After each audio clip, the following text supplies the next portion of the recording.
నా దగ్గరికి ఒకసారి ఒక కపుల్ వచ్చారు. ఆ అమ్మాయి లేడీ లాయర్. ఆమె తన డైరీ తీసి నా ముందర పెట్టి, సార్ మాకు పెళ్ళి ఇన్ని సంవత్సరాలు అయింది, ఇన్ని సంవత్సరాలలో ఈయన ఇన్ని సార్లు మాత్రమే ఈ టైం నుంచి ఈ టైం దాకా శృంగారంలో పాల్గొన్నాడు.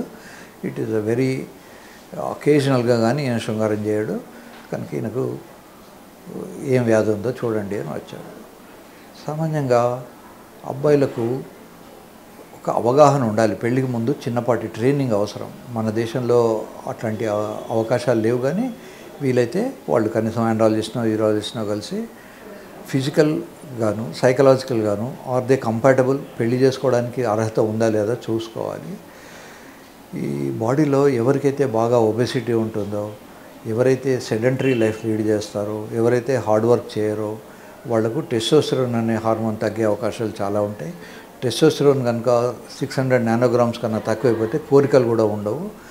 సో ముందు ఆ కోరికలు పెంచుకునే ప్రయత్నం చేయాలి, రెగ్యులర్గా ఎక్సర్సైజ్ చేయాలి, బరువు తగ్గించుకోవాలి. ఒకవేళ హార్మోనల్ ఇవాల్యుయేషన్లో కనుక తేడాలు వస్తే హార్మోన్ రీప్లేస్మెంట్ చేసుకోవాలి. తర్వాత అమ్మాయిల అందాన్ని చూడడం నేర్చుకోవాలి. దీనికి కోరిక రావాలనుకుంటే సంగాత్ సంజాయతే కామహ అంటాడు కృష్ణ పరమాత్మ భగవద్గీతలో. ఎలా వస్తుంది? ధ్యాయతో విషయాన్ పుంసః. ఏదైనా మనసుతో ఆలోచిస్తున్నప్పుడు వాడికి ఉండేటువంటి చుట్టూ ఎన్విరాన్మెంట్ వల్ల వాడికి